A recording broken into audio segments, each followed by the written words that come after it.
Hello, so this section, or there's two sections, I decided to combine because they're so closely related. I think it would be kind of silly to have two separate sections. So it's one of them's about permutation and one's about combinations, 11.7 and 11.8. So they're almost the exact same thing. It's just one slight difference. So yeah, I think it'll be even less confusing to put them together rather than having two separate sections that almost seem the same, but one slight difference. So I hope that's okay. We're going to have two sections in one video. So let's see. And the counting principle, we'll start with that just as a reminder, but I think we already saw this. We'll just do a little review about it. I think some of this got cut off. It's supposed to say, an Italian restaurant serves 3 different entrees, lasagna, spaghetti, and pesto penne. For each entree, diners can choose a side, broccoli or green beans. You are also allowed to choose a soup or salad. Draw a tree diagram. Oops, there's 2 E's in tree. Draw a tree diagram to determine the total number of choices. Alright, so we've seen this before. Let's see, we're going to start here. The first choice is entree. There's lasagna, spaghetti, and pesto penne. Lasagna, spaghetti, and pesto penne. Alright, but for each of those, then you can choose, what is it? Oh, a side, broccoli or green beans. Okay, so here's broccoli. Hope it's okay if I just abbreviate. For green beans. And then for spaghetti, you can also choose broccoli or green beans. And then lastly, pesto, you can choose broccoli or green beans.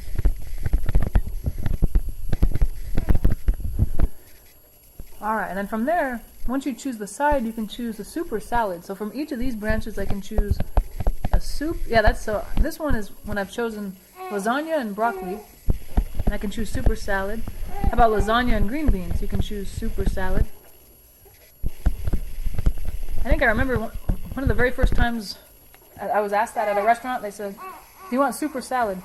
And I thought they said super salad, S-U-P-E-R, super salad.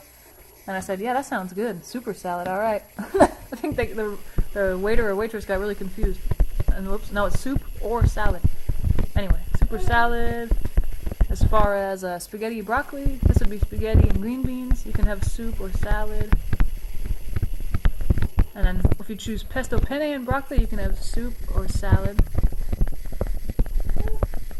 And then pesto penne and green beans, you can have soup or salad. Alright, that means you can count the number of, branches at the very end to see how many choices there are total. 1, 2, 3, 4, 5, 6, 7, 8, 9, 10, 11, 12. Okay, 12 total choices. That's a lot. But with the counting principle, what we could have done, we could have done is said, okay, there's 3 choices we made. Entree, there were 3 choices.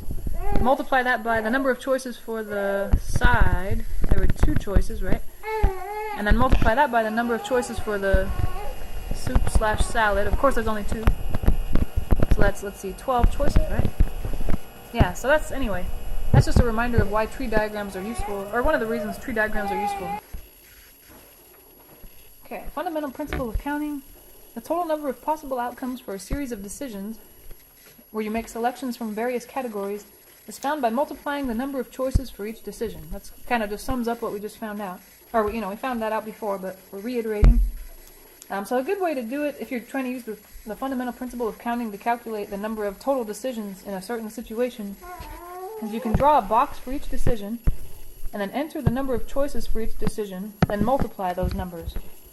Kind of like we did, but we just didn't have boxes. Like, could have had blank, blank, blank, filled in the boxes, and then multiplied.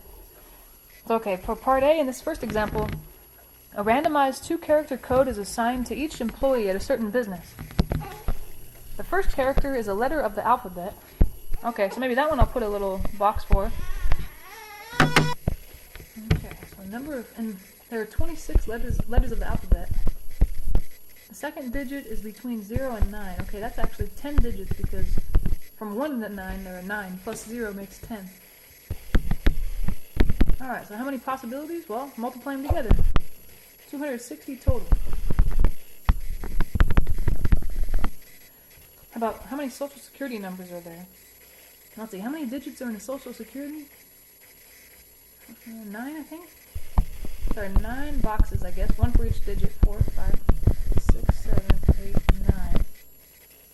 9. And I'm not really sure, but I'm pretty sure that social security numbers don't have any limitations on them. Like, I don't think there's any rules where it says, oh, the first number can't be a 4, or the third number can't be the same as the fourth number. I'm pretty sure that they can be whatever they want. So we have 10 possibilities here, because there are 10 digits between 0 and 9. And I think the same for all of them, right? 10, that's 10 times itself 9 times. So it'd be 10 to the 9th power, if you want to write it like that. Or you could just have 1 followed by 9 zeros. That's a lot. 6, 7, 8, 9. That's 1 billion, huh? Woo! That's quite a bit. Wowzers. Alright, how about an employer has 23 employees to assign to a committee of 4 people. You have a secretary. So, okay, maybe I'll put a blank for that. A treasurer. Okay, there's 1 person there. The president. And then the vice president. Okay, those are the decisions. Who to make the secretary, that's the first decision. Who to make the treasurer, that's the second. And then et cetera, et cetera. Let's see, there are 23 people, or employees on this committee, so there are 23 choices for the secretary. Choices for secretary. But if you think about it, I guess they didn't explicitly say this, but usually, let's say we assign Bob, there's a guy named Bob. Bob's going to be the secretary. Usually that means he's not going to be a treasurer or president or vice president. You know, you either have one job or another. You don't have both. So I'd say that there's one less choice. One less person to choose for the next job. What was it? Treasurer. And then on and on. So now Bob is secretary, and then let's say Tammy's treasurer, or whatever. So it's 2 less people than we had to begin with. There were 23. Now there's 21 people left. And then if Sally or whoever is going to be president, and then who's vice president, there are only 20 people left. 1 less person, and then 1 less person. So every time you're looking at the next job, there's going to be 1 less person that can do that job. Okay, and then we'll multiply across to see what the total is. Wow, and that comes out to a grand total of 212,520 total possibilities. That's a lot, right? Oh my gosh, that seems like way more than it should be. Like, yeah, there's only 23 people, but, well, there's a lot of choices. Okay, and then notice how we multiplied one number, 23, by the one number less than that, 22, one number less than that, 21. So that is what leads us into the next part of this section, what we call factorials. So a factorial, the definition of a factorial, you write it as a number n exclamation point. That means that number factorial. What it means is take that number n, whatever it is, like 23 in the last example, and multiply it by every number less than it until you get to 1. So 1 less than that, 2 less than that, 3 less than that, on and on until you get down to 1. And that seems really theoretical and complicated, but once we do an example, it'll make sense. So like 7 factorial, that means take that number 7, multiply it by 1 less than that, 6, 1 less than that, 5, 1 less than that, 4, and all the way till we get to 1, 3, 2, 1. And then multiply all those guys together. What's that going to be? Let's see. 7 times 6 times 5 times 4 times 3 times 2 times 1, 5,040.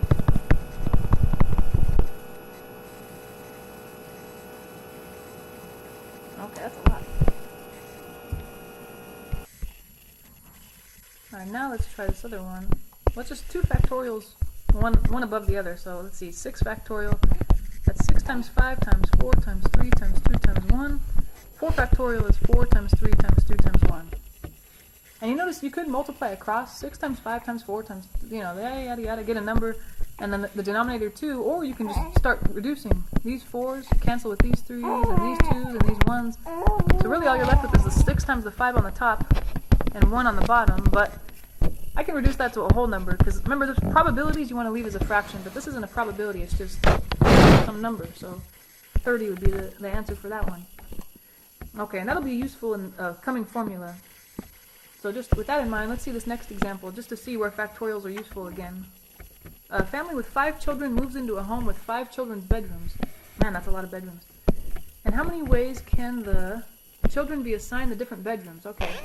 Let's see, there are 5 bedrooms. Let's say this is bedroom 1, bedroom 2. Wait, why am I saying BD, BR? For bedroom. Hello. Bedroom 3, bedroom 4, bedroom 5. Alright. So I guess from left to right, let's start with the left. There are 5 children, so there are 5 choices for the first room. 5 children, 5 choices for who gets the first room. 1. But once a child is assigned to room 1, there are only 4 children left to be assigned to room 2. 1 less child to be assigned to room 2. Yeah, because there's some child has already gotten room 1, so they're not in the running for room 2. And in the same way, there are already 2 children assigned bedrooms now, so there are only 3 left. Now that there are 3 children assigned bedrooms, there are only 2 left. And once you get down to the last bedroom, everybody has a bedroom except the one child left out, so he or she would have to have that last bedroom no matter what. But it ends up being 5 factorial, which, let's see, 20 times 6 is 120. Right? 20 times 6? Yeah, I think so. Yeah. Okay. So with that in mind, factorials will come into play with these formulas that we have. So this section, you notice the title is Combinations and Permutations. So now we're getting to the meat of this section. The number of ways of selecting R objects from N unlike objects is this formula. And this is, let's say you focus on this one. It's N, it's like a subscript N, C, subscript R. And that's important because there's a button on your calculator like that. I'll have to send you a link to where you can see that. Let's see, okay. And then, this is the formula. So okay, just to understand what the formula is saying. It's a number of ways of choosing R objects out of N. So let's say, we haven't seen that yet, we'll see some examples. It could be like, for example, if I said, I'll choose the, I don't know, 7 toppings on my pizza. Yeah, let's say there's a pizza place, they have 7 toppings available, and I only want 2. Then there are 7 choose 2 possible combinations. Number of possible ways to choose 2 of the 7 toppings. Yeah, so far we've only seen, like at the children's bedroom, there are 5 children and 5 bedrooms, so you're choosing all the bedrooms. But I guess if there were less children, like if there were 3 children and 5 bedrooms, then this would be a formula you want to choose, because you're choosing not all of them, but just some of them. So let's see how the factorial. You got n factorial, that's the total number that you're choosing out of, over r factorial, and r is the number of items you're choosing, over n minus r factorial. But just to really understand that formula, let's do an example just to make sure we really get it. So this example says, there are 10 balls in a bag numbered from 1 to 10. 3 balls are selected at random. How many different ways are there of selecting the 3 balls? So we've already kind of set it up for you. It's 10 choose 3, because there are 10 things you're choosing from, and 3 you're choosing. So it would be that we're using that formula. N factorial, sorry, n is 10. 3 factorial. 10 minus 3 factorial. Alright. Let's see, I might simplify that denominator first. I'll figure out what 10 factorial is later. 3 factorial, okay, and then subtract these before you think about the factorial. 10 minus 3 is 7. That's really 7 factorial. And the 3 factorial and the 7 factorial sitting next to each other means you're going to multiply them once you calculate. But we can just write them all out. Let's see, 10 factorial means 10 times 9 times 8 times 7 times 6 times 5 times 4 times 3 times 2 times 1. And the 3 factorial, that's 3 times 2 times 1. 7 factorial is 7 times 6 times 5 times 4 times 3 times 2 times 1. And whenever you use this combination formula, it's probably a good idea to just reduce things first before you try to multiply. I'll reduce all I can. Actually, right above each other, the 7, 6, 5, 4, 3, 2, 1s all cancel out.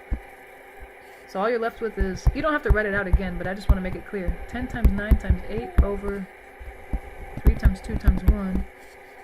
Alright, and then I think the 3 and the 2 in the denominator should cancel with something in the numerator. Like the 2 can go into 8 4 times, the 3 can go into 9 3 times. So really you're just left with 10 times 3 times 4, which is 120 possibilities for that. Yeah. And when you use these formulas, all things in the, I should say everything in the denominator should cancel if you do it right.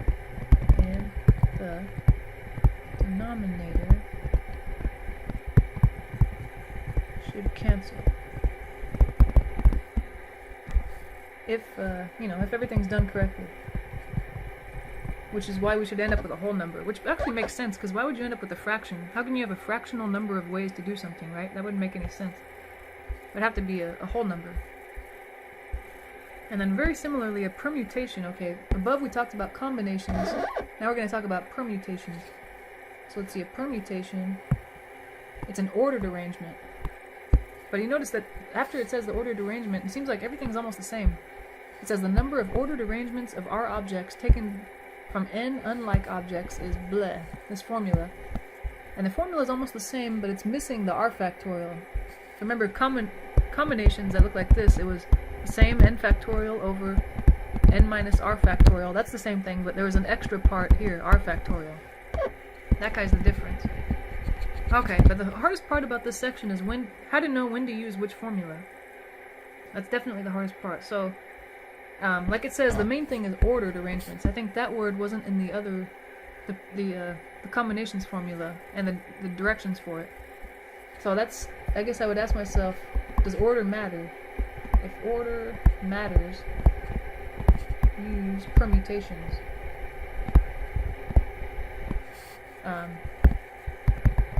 If order doesn't matter,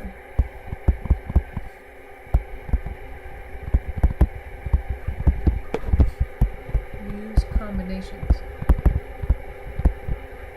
and CR. Okay, and pretty soon I'll talk about how do you figure those guys out in your calculator. It's really nice. If you have a scientific calculator, a TI, something like a TI 30, TI 32, or even the big boys TI 80 something, those guys can calculate these for you. You just have to find out where those buttons are, that's all. Okay, and order matters. Okay, what would that mean? In the last example, what did we say we were finding? There are 10 balls in a bag numbered from 1 to 10. 3 balls are selected at random. How many different ways are there to select the balls? So I guess it sounds like, let's just say they're numbered from 1 to 10. Let's say you end up with 3, 7, and 5. I guess, let's say those are the ones that you ended up with. Okay, well you chose three out of the how many? 10 balls, yeah, right. 3 out of the 10. But I think it doesn't matter what order you chose them in, like if I chose ball number 3, and then ball number 7, and then ball number 5, versus if I had chosen ball number 5 first, and then ball number 3, and then ball number 7. I think it doesn't matter. That's really the same thing, because you end up with the same balls. I guess there are some situations where it matters what order you choose things in. But in this situation, I don't think it matters. You just want to know, what numbers am I left with here? 3, 5, and 7, or 5, 3, and 7. But there are some situations where you care what order you got them in. Like if I got 3, 7, then 5, I would count that different than 5, 3, then 7. So it's more rare, I think. Permutations, you don't need to use that as often. But here's an example here. In the match of the day's goal... The match of the day's goal of the month competition, you had to pick the top 3 goals out of 10. Since the order is important... Yeah, right? Because the top 3 goals. Yeah, so it sounds like when they say top 3 goals, you're going to say goal number 1, here. Goal number 2, here. Goal number 3, here. But if you were to switch them around, somehow, like, you'd switch your goals... switching them around would be different. The order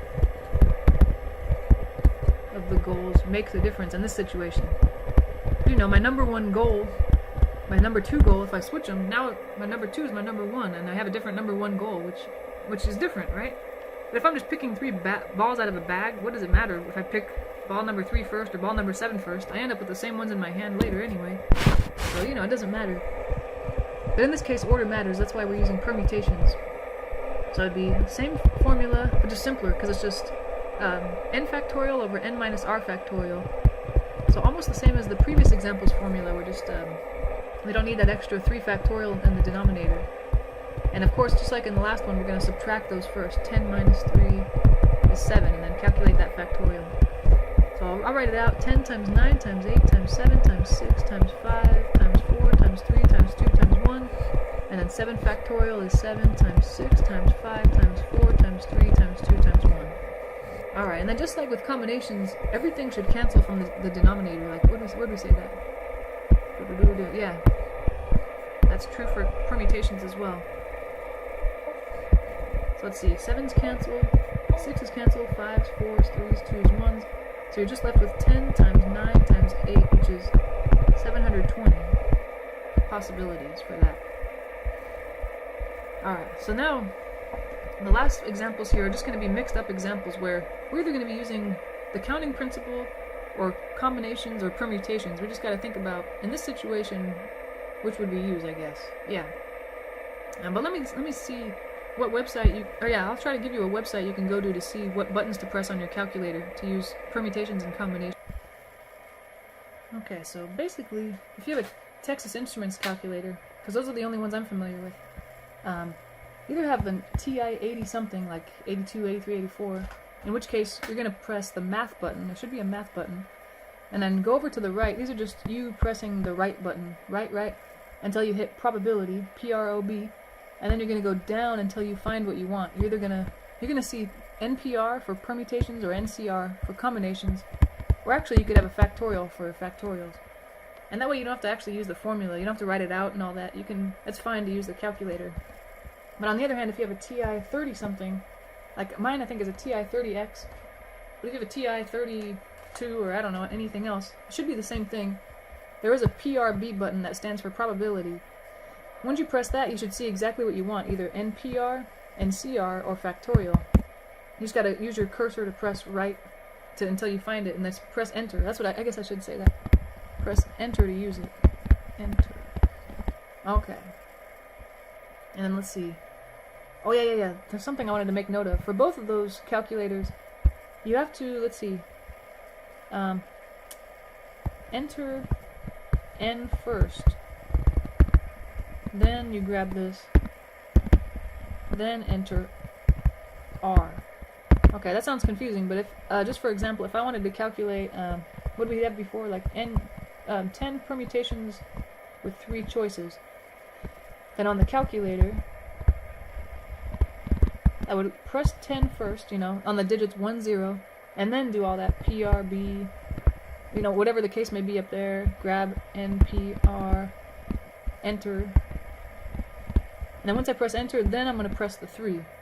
So it's confusing. You have to press the left number first, and then go find the NPR or NCR, whatever you're finding, or whatever, and then the right number, 3. So try to practice that. You know what? And if you can't figure it out, you're thinking, man, I don't really get it. I think you can just search on YouTube. Like TI, whatever your calculator is, 30X or TI 84, 83 with permutations. Actually, if you probably just put one of those two in, whatever your calculator is, and permutations, that should come up. But you can throw in combinations as well. And there's someone that's going to show you a video on how to use your calculator for that. Yeah, and then if you have a different kind of calculator, I'm sorry, unfortunately, I'm not familiar with any other brand besides Texas Instruments, but you could just search permutations and combinations on the calculator and specify which calculator you have. That's probably the best way to go about it. And I'm sure there's a YouTube video or some website explaining it to you. But okay, now that we have that, I think we're ready to try these mixed up examples. And I'm just going to use my calculator. I have a TI-30 right here. We got to decide, is it going to be, what are we going to do? We're going to either use the counting principle, like we did above, where we have a little box for each one, and then multiply the results, or permutations, or combinations. Alright, let's see. I'm going to try to say when you would use each. So let's see. The counting principle, you would use that, I would say, used when you're able to choose the same I don't know, item or person or whatever you're choosing. Item more than once, I should say, not twice.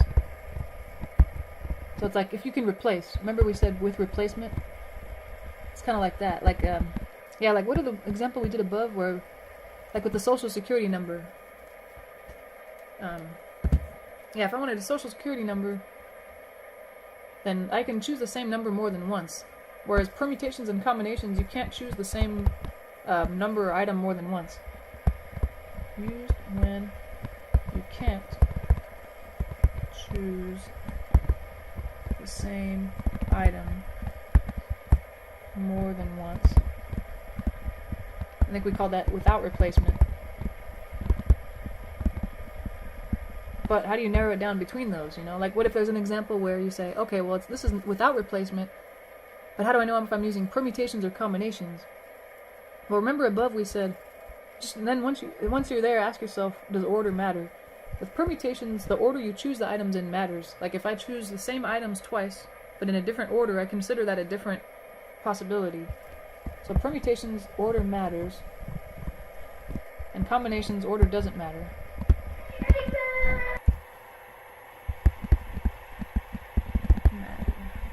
Okay. So actually, if you want, we can create like a little flowchart thing. So yeah, if you like flowcharts, I actually think they're kind of awesome. Such a nerd. Okay, so the first question is, can you use the same item more than once? Can you choose the same, item or person or whatever more than once? Okay, if the answer is yes, then you're going to use the counting principle, which is like we said, where you're going to just put boxes and fill in the number, like with the social security number, right? It was, for every digit there are 10, so I made a little box, 10 times 10 times 10 times 10. But if it's a no, well, it could be permutations or combinations. You're going to ask yourself now, does order matter? Or does the order I choose the items in matter? I choose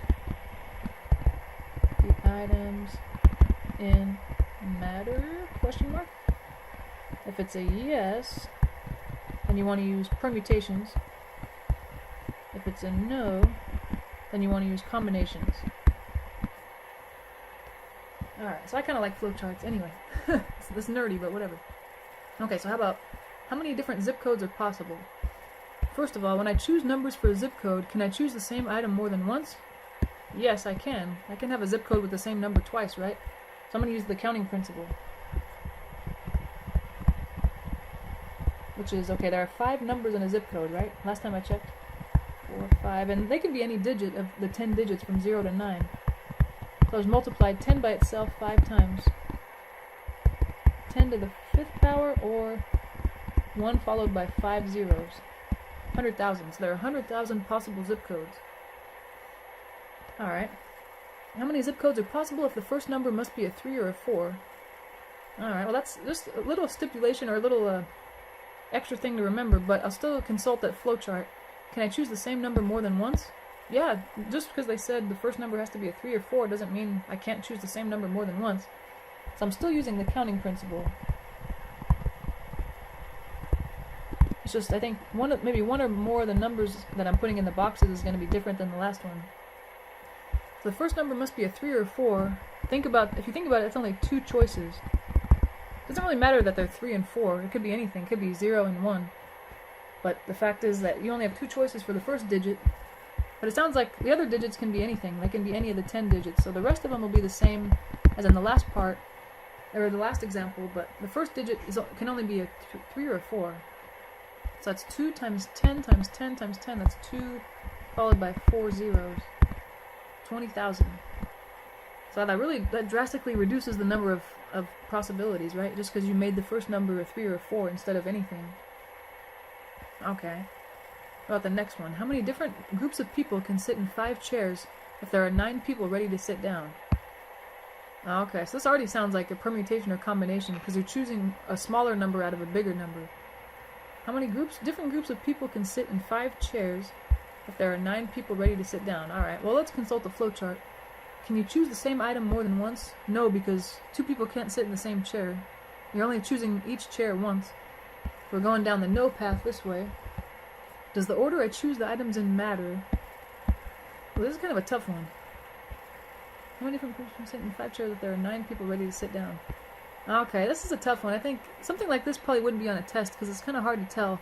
But I'm feeling like order doesn't matter. I get the feeling that it doesn't matter what seat they sit in. You know, like person A can sit in the seat in the corner, or as long as they get a seat. I guess I'm picturing what's that game you play? Musical chairs. Like as long as you end up with a seat, it doesn't matter where you sat or what order you chose it in. So that's what I'm thinking. But yeah, like on an exam, I'll try to make it more clear that order does matter or order doesn't. It'll be really obvious. So order doesn't matter, that means you're using NCR, the combination one. And let's see, then N is 9, because there are a total of 9 people, and I'll choose 5 of them to sit in the chairs. I'm going to use my calculator, let's see, and again, I'm typing the 9 in first, and then I'm going to probability, grabbing NCR, not NPR, pressing enter, pressing 5, and then enter. So my calculator shows, it looks like 9 NCR 5. That's what it's displaying when I'm done. And I press enter, and I get 126. So there are 126 possible outcomes there. And then the next part, how many ways are there to arrange the letters in the word credit? Oh, okay. Well, that's a good one. I think this one you could use the counting principle, actually, or you could use, what's it called? A combination of permutation. But let's look at the flowchart. Can you choose the same item more than once? No. No. Can't. So I think, yeah, they're arranging those letters, but you're not going to use one of the letters twice. Can't use the same item more than once. Okay. So we got that down. It means we're going to be using permutations or combinations, and then does the order I choose them in matter? I would say order does matter.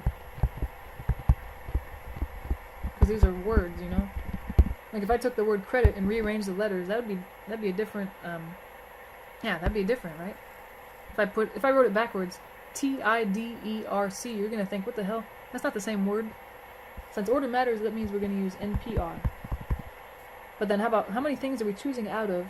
Well, there are 6 letters to choose from, so it'd be 6 permutations of, and how many are we choosing?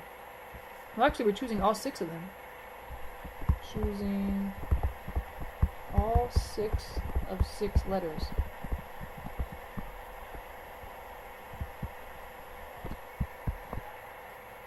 Alright, so I can use a calculator if I want. Yeah, in my calculator, again, it's going to be 6, and then I'll go to probability, choose the NPR, and then 6. So let's see, 6, probability, NPR, 6. I get 720. Holy shamoly, that's a lot. Wow. Holy moly, you guys. And then, let's see, there are... Oh, and this one, you could have done actually instead, sorry. For some reason, if someone didn't know about permutations and combinations, you could have said, okay, there are 6 letters. 1, 2, 3, 4, 5, 6. There are 6 choices for the first one, but once that guy's chosen, there's 1 less to choose for the second one, 1 less for the third one, 1 less for the fourth one, and then on and on and on. And I think you're going to get the same answer, right? I mean, theoretically you should, yeah, okay. Yeah, so don't worry. Sometimes, I think it's when you're choosing all of them. Alternately, when choosing all items. Like how we're choosing 6 of the 6. We weren't choosing, like in the last one, 5 of the 9 chairs. If we were choosing 9 of the 9 chairs, we could do it this way. But let's see, last one. There are 11 people on a committee. How many different ways can the committee roles of president, vice president, secretary, and treasurer be filled? Well, first of all, with the flowchart, can you choose the same item more than once? No, because you're not supposed to, I mean, I've never seen a committee where one person has more than one job. Like, I'm president and I'm vice president at the same time. So I don't think, you can't choose the same person for 2 different jobs. The same, item or person more than once. Okay, so that means it's permutation or combination. And the second question, does the order I choose the items in matter? I would say yes. Order matters because if I choose this person for secretary versus I choose the same person for treasurer, they have different jobs. Because the order I choose people in affects Nope. Effect with the A. I know that one. Effects. Effect is the aftermath. Affect is the verb. Alright? English majors, I got you. The people's jobs. Yeah. I'd rather be chosen fourth because I want to be president. Or no, sorry, I want to be chosen first because I want president rather than secretary or something lame like that. So I think what we're doing is we're going to choose NPR, where N is the total number of things we're choosing out of, which is people. How many people are there? 11. And how many jobs do we have? There are 4, right? No. Yeah, president, vice president, secretary, and treasurer. 4 jobs. So we're choosing 4 of the 11 people. And I'm going to use my calculator. 11, probability, NPR, 4. Ooh, I got a lot. 7,920. That is a lot. Wow. Yeah, I think... I always tell my students, like, if in the face-to-face classes, if you're doing permutations and combinations, and you get an answer that seems way too big like that, say, there's no way that's right. You're probably right, because there's always way more combinations and permutations than you think there are.